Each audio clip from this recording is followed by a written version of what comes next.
57문 공부하는 시간입니다.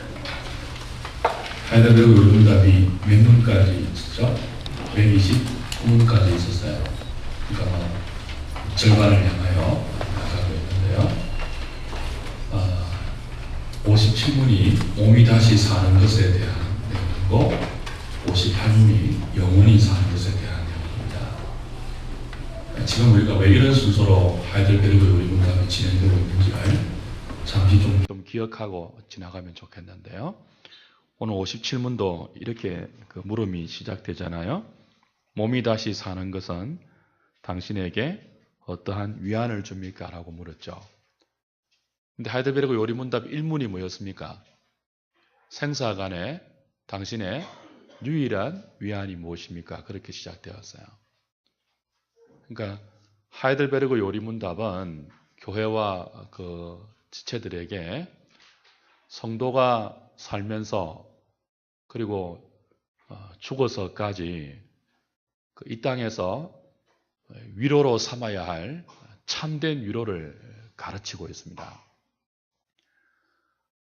그 일문의 답이 이제 당신의 생사간의 유일한 위로가 무엇입니까? 라고 물었을 때 답이 내가 나의 것이 아니고 나의 구원자 예수 그리스도의 것입니다. 그렇게 답이 나왔어요.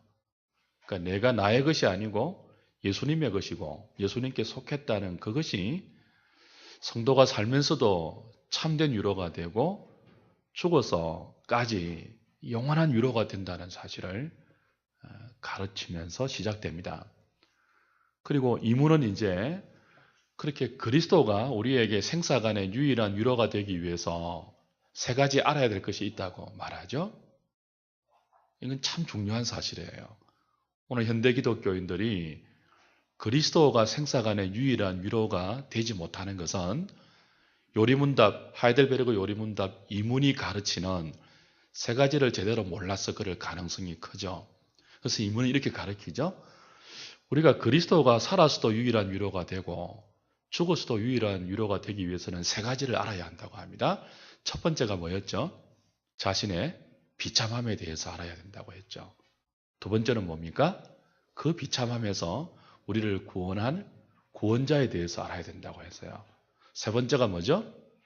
우리를 구원하신 하나님에 대해서 우리가 어떻게 감사해야 되는지를 알아야 한다. 그러니까 이 세 가지를 알 때 성도는 살아서도 그리스도가 유일한 위로가 되고 죽어서도 그리스도가 유일한 위로가 된다는 거였죠. 그래서 하이델베르크 요리문답 3문부터 129문까지는 이 세 가지에 대해서 설명하는 것으로 내용이 구성이 되어 있습니다. 3문부터 12문까지는요. 일부러 11문까지는 인간의 비참함에 대해서 가르치고 있죠. 우리가 얼마나 비참한가라고 할 때 율법을 통해서 그것을 알 수 있다 하는 것을 3문부터 11문까지가 가르치고요. 그 12문부터 85문까지가 그 비참함에서 우리가 어떻게 구원받았는지를 가르치는 내용입니다. 12문부터 85문까지가 비참한 인간을 구원하는 구원의 내용에 대해서 가르치는데 크게 세 가지예요. 첫 번째는 오직 그리스도를 믿는 믿음으로 구원을 받는다는 것이 12문부터 21문까지 나와 있고요. 그리고 22문부터 이제 85문까지는 그렇다면 그리스도를 믿는 그 참된 믿음이 무엇인가를 가르칩니다. 오직 예수를 믿어야지 비참한 인간의 상태에서 구원을 받을 수 있는데 그 예수 그리스도를 믿는 것에 대해서 12문부터 21문까지 가르치고 22문부터 85문까지는 참된 믿음이 무엇인지를 두 가지로 가르쳐요. 그 두 가지 중에 첫 번째가 22문부터 58문까지 사도신경을 가지고 가르쳐요. 참된 믿음이 뭐냐라고 할 때 사도신경을 믿는 그 고백의 내용이 그리스도를 참되게 믿는 믿음이라고 가르치고 있고, 그리고 65문부터 85문까지는 성례를 통해서 참된 믿음을 가르쳐요. 60문부터 64문 중간에는 인간의 어려움으로는, 인간의 선행과 인간의 어려움으로는 도무지 믿음에 이르지 못한다는 사실을 다시 한번 강조하고 나서 참된 믿음이 성례에서 어떻게 표현되는가 하는 것들을 가르치죠. 그리고 이제 마지막 86문부터 129문까지는 구원받은 자들의 감사에 대해서 가르치는데 두 가지로 또 가르쳐요. 전반부는 십계명에 대해서 가르치고 후반부는 주기도문으로 가르쳐요. 요약하면 뭐가 될까요? 그리스도를 통해서 구원받은 자가 어떻게 감사하며 살 것인가라고 할 때 두 가지로 압축이 되죠. 주기도문의 내용으로 기도하면서 십계명의 가르침대로 감사의 삶을 펼쳐내야 한다는 거예요. 그리스도의 계명을 지키는 것이 구원받기 위해서가 아니고 구원받은 은혜에 대한 감사로 주기도문의 내용으로 기도하면서 다시 그 은혜에 감사해서 계명으로 돌아가는 것, 십계명의 계명으로 우리의 삶을 감사로 살아내는 것.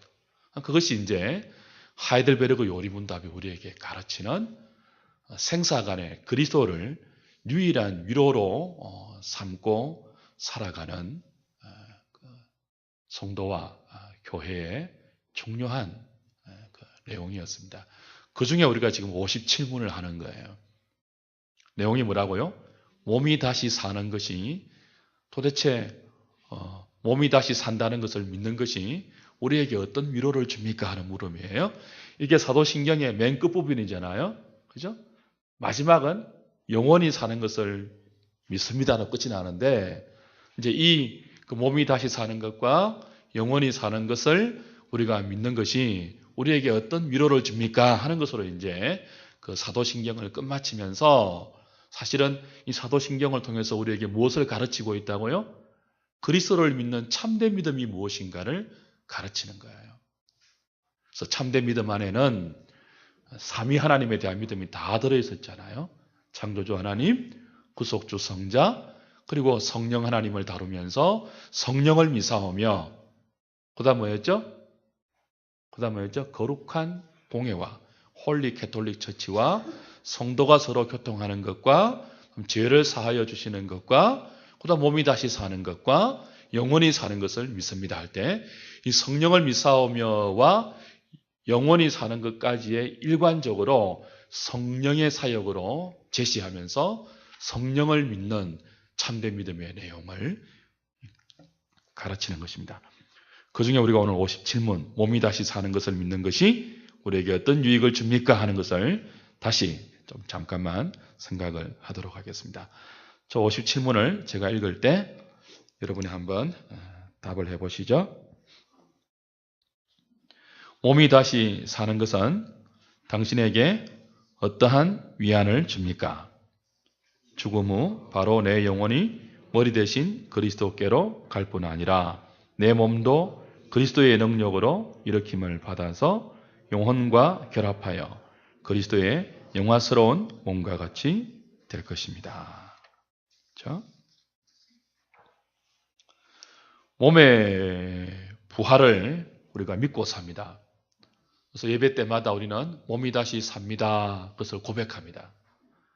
그럼 그렇게 몸이 다시 사는 몸의 부활을 믿는 그 믿음은 우리에게 어떤 위로를 주냐는 거예요. 그럼 다시 한번 여러분이 그 여러분의 고백을 통해서 어떤 위로를 누리고 사는지를 한번 점검해 보십시오. 첫 번째 누리는 위로가 뭐예요? 죽음 후 바로 내 영혼이 머리 대신 그리스도께로 가는 것 때문에 위로받습니다. 이 답은 이제 두 가지로 구분해서 하죠. 유명한 not only but also의 영어 문장으로 구성되어 있습니다. 뭐뭐뿐만 아니고 뭐뭐 또한 그렇다. 그죠? 우리 중학교 때 배웠던 그 영어로 지금 주보에 나와 있죠. 첫 번째가 뭐예요? 죽음 후 바로 내 영혼이 머리 대신 그리스도에게 가는 그 사실 때문에 위로를 받는다는 거예요. 그 몸이 다시 사는 것은 장차 그리스도가 재림할 때 우리가 누리는 복이에요. 근데 그 몸이 다시 사는 몸의 부활 이전에 우리가 죽고 나서 곧바로 우리에게 일어나는 사건이 있잖아요. 그게 뭐예요? 몸이 죽으면은 몸은 즉시 어디로 가요? 흙으로 돌아가죠. 땅에 묻히죠. 근데 영혼은 즉시 어디로 간다는 거예요?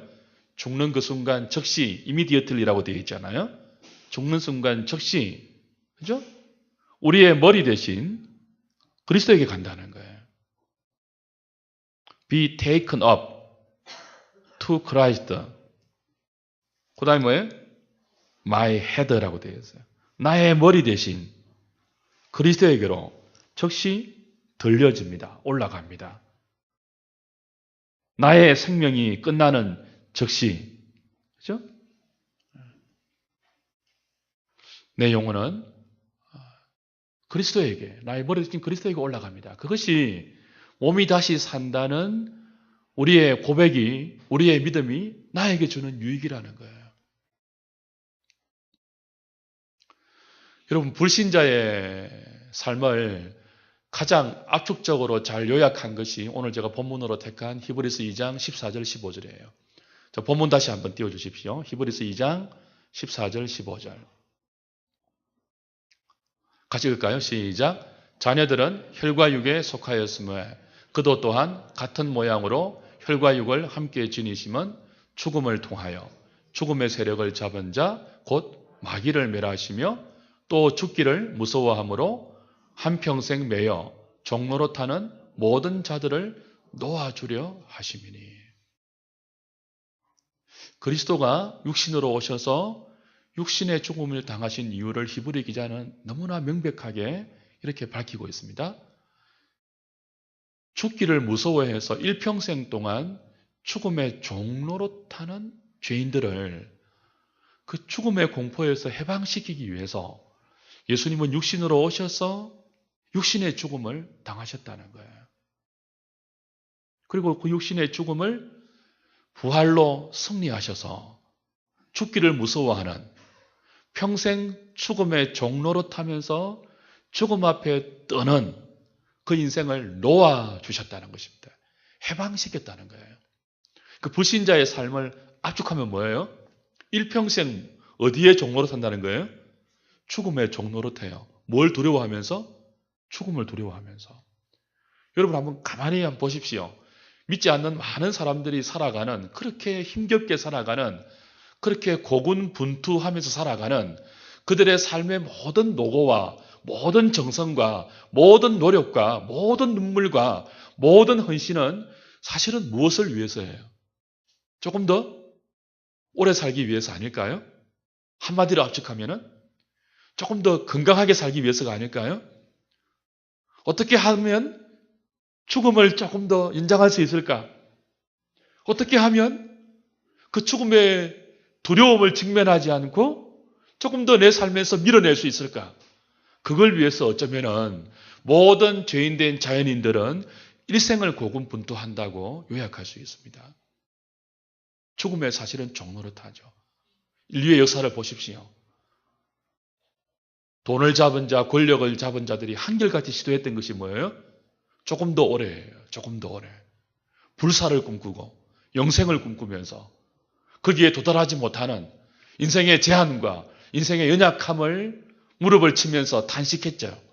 결국은 뭐예요? 굴복하면서 다 같지 않습니까? 두려워하면서 죽음의 종로로 타면서 그렇게 살아가는 것이 모든 죄인된 인생의 사실은 현 주소이고 실상입니다. 근데 그리스도는 우리와 똑같은 육신을 입고 오셔서 그렇게 죄의 삭수로 죽어 있고 죽음을 향하여 나가는 또 영원한 죽음을 기다리고 있는 인생을 그 세 가지의 죽음에서 풀어놓기 위하여 육신의 죽음을 실제적으로 그리스도의 몸으로 당하셨어요. 그리고는 보란듯이 그 무덤에서 깨쳐 일어나셔서 그 죽음이 더 이상 인간을 억압할 수 없도록 그 죽음이 끝이 아닌 것을 그리스도가 우리에게 부활의 첫 열매로 보여주셨죠. 또한 그리스도는 죽기 전에 한편 강도에게 뭐라고 했습니까? 네가 오늘 나와 함께 낙원에 있다고 말했습니다. 네가 오늘이에요, 오늘. 우리의 몸의 부활은 사실은 주님이 재림하실 때 영광스러운 몸으로 우리가 부활할 것입니다. 그런데 우리의 영혼은요, 우리가 죽는 순간 즉시 이 생명이 끝나는 그 순간 즉시 머리 대신 그리스도에게 올라가요. 그것을 주님이 한편 강도에게 약속하셨잖아요. 네가 오늘 나와 함께 낙원에 있을 것이다. 그래서 죽음은 예수 그리스도를 믿는 자에게 더 이상 두려움의 대상이 아닙니다. 죽기를 두려워하는 모든 자들을 놓아주려 하심이라.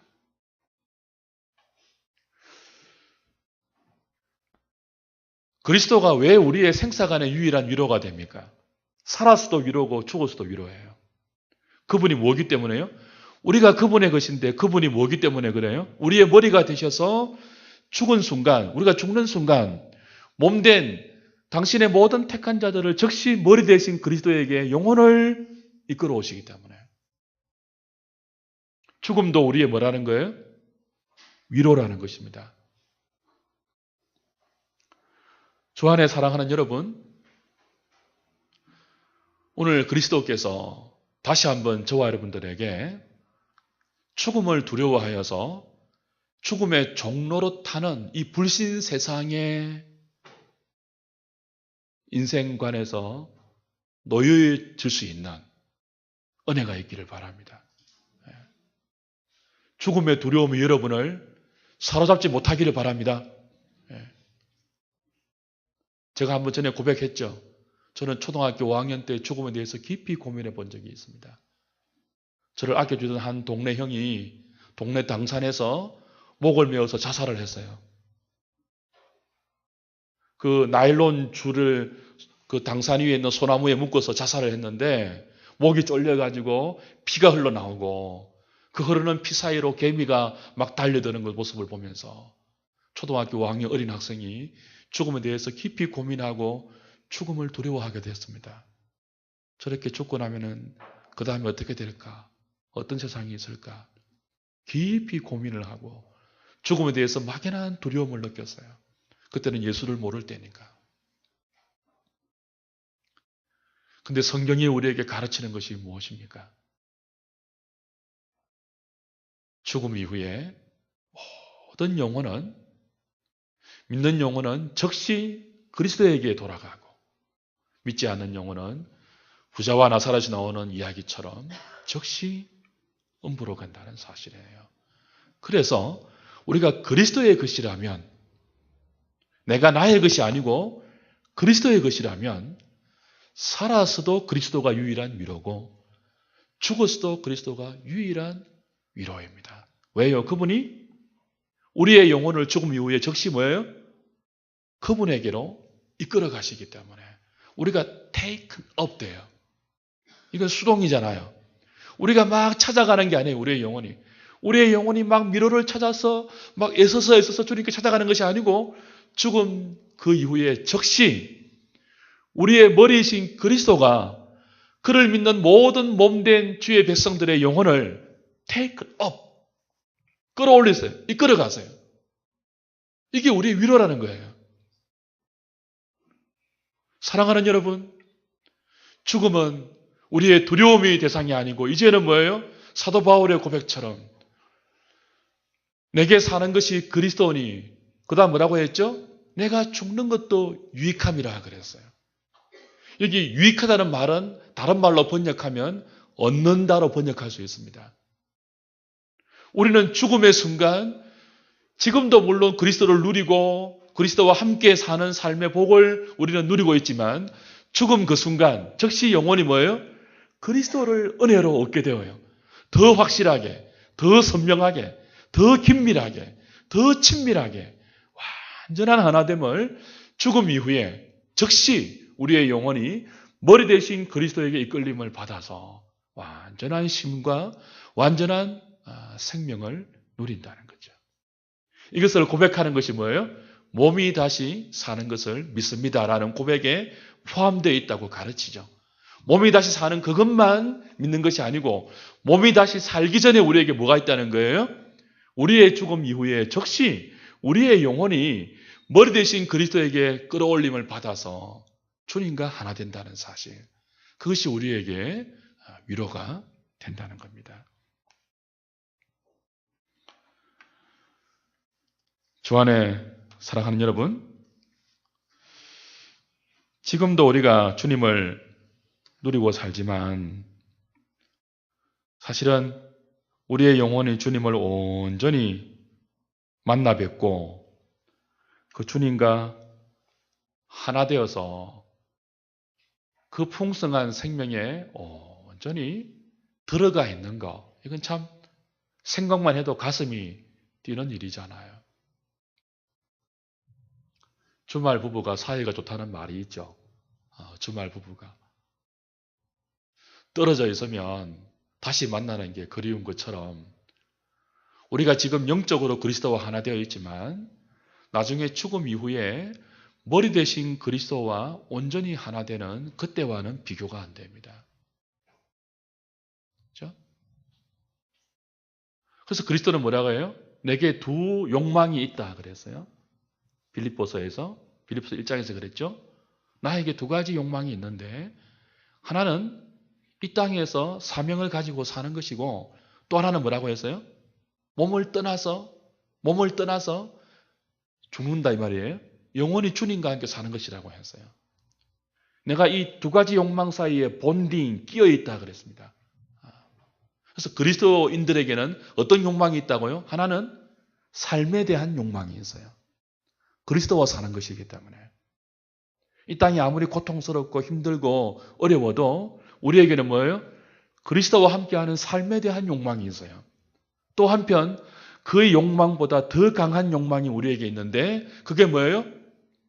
내 몸을 떠나서 주와 함께 영원히 사는 죽음에 대한 욕망이 있어요. 죽음에 대한 욕망, 삶에 대한 욕망. 그 두 욕망 사이에 끼어 있죠, 우리는. 사랑하는 여러분, 불신자는 일평생 죽음을 두려워하고 죽음의 종노릇하며 살아가지만 성도에게는 뭐가 있다고요? 오히려 죽음을 욕망한다고 했습니다. 몸을 떠나서 영원히 주님과 함께 사는 순간이기 때문에 그래요. 그래서 계시록 14장 13절에서는 뭐라고 했죠? 자금 이후로 그리스도 안에서 죽는 자들은 복이 있도다 그랬습니다. 분명히 우리의 죽음은 육신적으로는 슬픈 일이지만 그러나 영적으로는 뭐예요? 육신의 슬픔을 훨씬 뛰어넘는 복입니다. 복. 성도의 죽음은 뭐라고요? 복입니다. 복을 넘어서 우리에게 뭐예요? 욕망입니다. 욕망.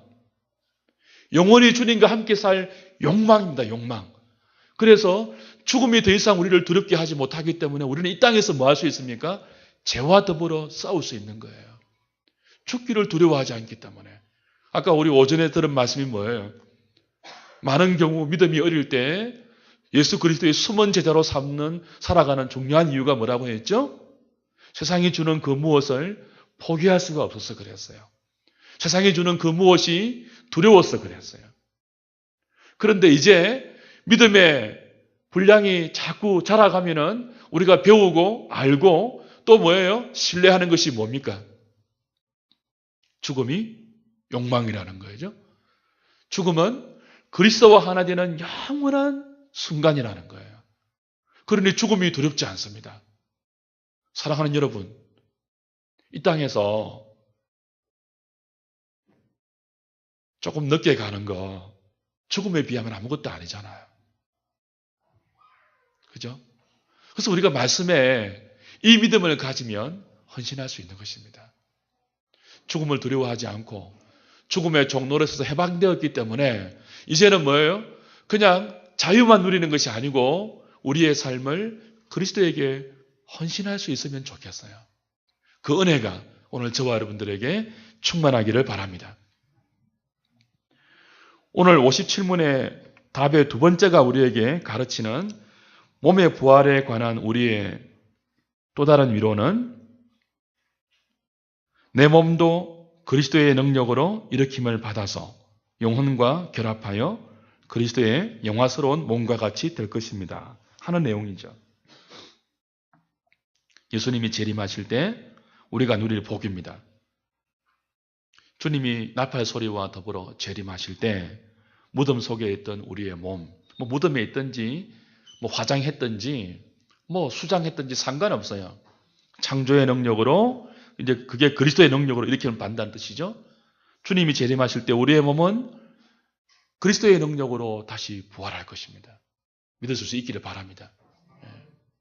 근데 어떻게 부활해요? 지금 이런 몸이 아니에요. 그리스도처럼 영화로운 몸으로 부활해서 미리 머리 대신 그리스도에 가있던 영혼과 결합합니다. 그 영혼이 뭐예요? 그 영육 결합된 영화스러운 새로운 생명으로 영원한 천국을 누리는 거죠. 이게 우리의 위로입니다.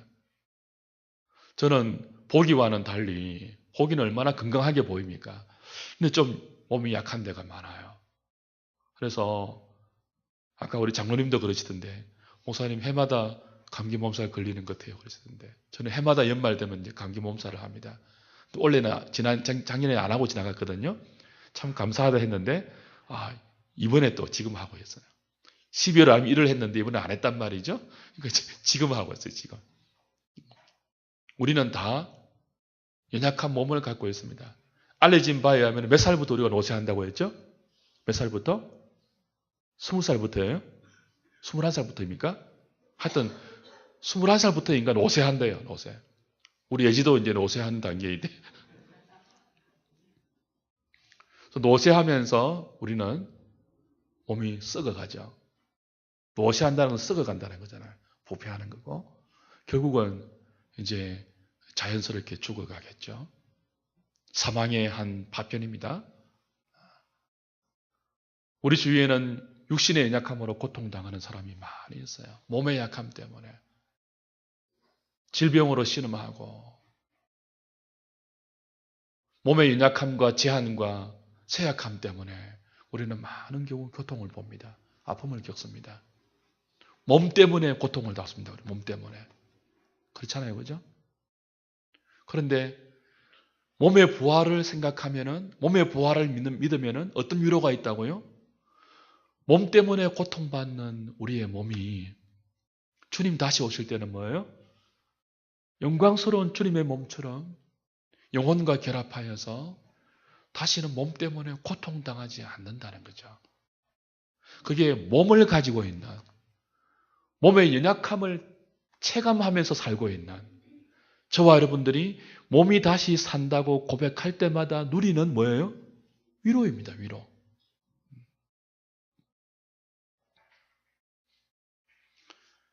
육신의 질병으로 여러분, 육신의 연약함으로 남들보다 더 고통스러운 분들은 몸이 다시 사는 것과 잘 고백할 수 있기를 바랍니다. 그때는 모든 몸의 연약함을 벗어납니다. 점도 없이 험도 없이 티도 없이 몸의 제한을 다 벗어납니다. 먹어도 되고 안 먹어도 되고 늙을 걱정 안 해도 되고 그죠? 그 무슨 주사죠? 우리 그 송혜 선생님 전국 노래자랑 그 사회하는 송혜 선생님 얼굴 보니까 이 주사를 맞으셔가지고 팽팽하시더라고요. 근데 그런 거 안 맞아도 뭐예요? 우리 몸이 영원히 영화스러운 몸이 될 것입니다. 여러분 청소년들 외모 때문에 열등감 느끼는 그런 분들 자꾸 뭐예요? 그걸 보고 낭망하지 말고 사도신경을 자꾸 묵상하세요. 몸이 다시 사는 것과 그걸 보고 낙심이 막 밀려올 때마다 막 믿음으로 선포하는 거예요. 몸이 다시 사는 것과 사랑하는 여러분, 그래서 몸이 다시 사는 것을 믿음으로 고백하면요, 우린 너무 이 땅에서 몸 때문에 그렇게 애쓰고 안 살아도 됩니다. 몸 때문에. 너무 몸 때문에 그렇게 많이 투자하고, 그죠? 연예인들 하는 일상이 뭐예요? 몸 관리하는 데 가서 돈 다 바치잖아요. 그냥 몸 관리하는데. 얼굴 관리하고, 몸매 관리하고, 다 돈으로 하는 거 아닙니까? 그죠?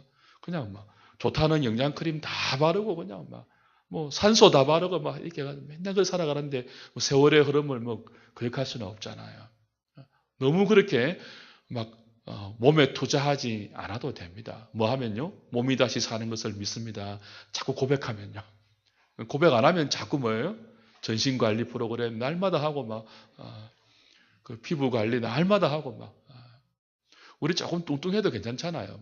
고도 비만만 아니면 몸이 다시 사는 것을 믿는데 저는 이거 자꾸 핑계하면서 자꾸 이렇게 운동 안 해서 큰일이에요. 그래도 운동을 해야 되는데 성실하게 그죠? 여하튼 여러분 우리는 몸의 제약을 다 갖고 있지만 그러나 몸이 다시 삽니다. 영광스러운 몸으로 살아서 그 몸으로 지옥 가지 않고 그 몸으로 천국 가는 사람들이 그리스도가 위로가 되는 거죠. 오늘 그 몸이 다시 삽니다 하는 이 고백이 주는 위안을 한 주간 내내 죽음을 이기는 담대함으로 그리고 몸에 대한 모든 세상의 도전과 모든 유혹을 떨치고 또 몸에 대한 모든 연약함과 고통을 이 소망으로 극복해내는 그런 믿음으로 삼고 위로받으시는 저와 여러분 되기를 바랍니다.